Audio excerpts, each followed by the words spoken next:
Welcome to our weekly market review. It's brought to you by ETM Analytics and Treasury One. As per usual, I'm joined by Treasury One's currency strategist, Andre Cilliers.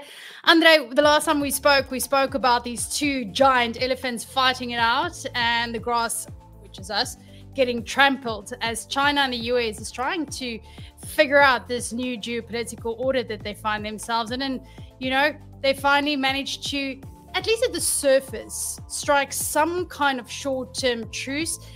Obviously, there's a lot of questions about how much substance really lies underneath this agreement. But for what it's worth, it's giving Washington some breathing space, just with some market certainty, albeit for a short period of time.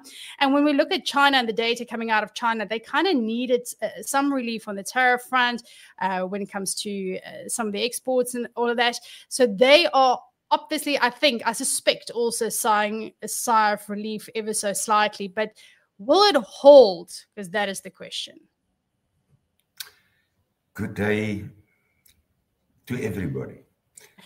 Okay, so I said over the last week or three that if you look at China and the US, then it's the two biggest economies in the world. They will strike some sort of a deal because the two biggest economies in the world cannot be at loggerheads with each other all the time, and you cannot just increase tariffs all the time. I don't think that these two presidents like each other at all. And I think they tolerate each other because the economies of the world needs them to actually tolerate each other. So they've agreed on something. The Americans will get their rare earth metals.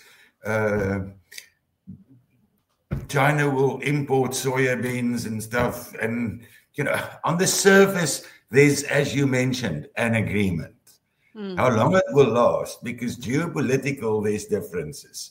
On other ends, there's differences. So none of that was discussed. None of that is sorted out between these two biggest economies and these two most important leaders in the world. So will it last? For a while, yes. Then something will flare up and it will come to the forefront again.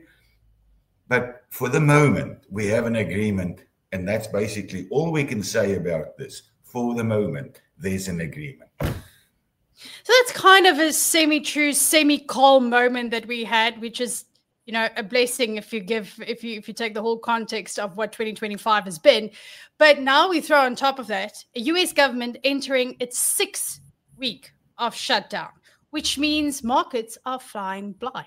There's no data. We're not sure exactly what the official stats are saying when it comes to labor, everything else. So obviously the focus will have to turn on anything else coming out of the private sector, whether that is data releases, whether that is some Fed speak. There was some very interesting mention over the weekend about certain pockets of the US economy, for example, being in recession. We looked at all the Fed officials and what they've been saying with regards to interest rates, because in light of this lack of data, everyone is looking for anything just to get some idea of where the US economy is heading. Yes, there is some private reports filling the gap. These private reports doesn't have all the depth and doesn't have all the reliability and history behind it that comes from the statistic departments of the government. However, there is some information that comes through. That information tells us that slowly but surely unemployment is on the rise, job creation on the decline. We now, as you say, in the 5th week, I make it 7 times. Did I miscount? Yeah, it's in the 5th week. It's been more than a month. When this started, I said that the longest close down in history so far was 35 days in 2018, and the president then was Donald Trump. It's 2025, the president is Donald Trump. I also said that the division between Democrats and Republicans has never been as deep as it is currently. And this long closure points to that.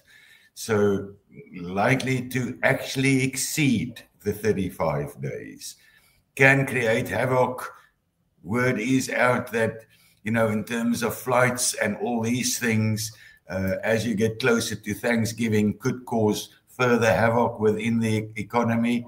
The closure will definitely have an impact on the duration of this closure, and will have an impact on the confidence that people got in the economy, the confidence to employ, etc. So yes, this adds to the negativity. It adds to the possibility of a possible recession. You say that some of the areas might already be there. No official statistics, so we don't know, but will definitely have an impact. Yes. And that will cause the Federal Reserve to most likely have to look at another interest rate cut in December, although Mr. Powell, and I said it last week, he will point to data dependence and inflation that's still a bit of a problem and so forth. And we know that it was not a unanimous decision within the Federal Reserve. So let's wait and see. I don't want to speculate too much.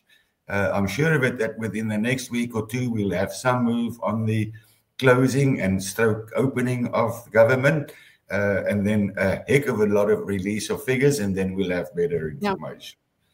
Yeah, it is very tricky. As you mentioned previously, it was just over a month. I'm concerned that if it gets longer than that and we're heading to 2 months, maybe even a whole quarter, not that it's likely, but I have questions on how that is going to play out in the markets when this blindfoldness that we are working with is going to continue for a prolonged period. But the one who is having a very sunny 2025, as I mentioned last week as well, is, of course, the Rand. Are we seeing similar ranges? Because it's enjoying some support at the moment.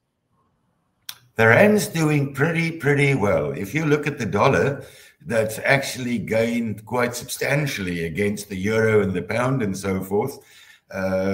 Then it's very, very clear that the Rand is very resilient, because your cross rates on the euro is below 20, on the pound well below 23, 22.70. So the Rand is really, really doing well.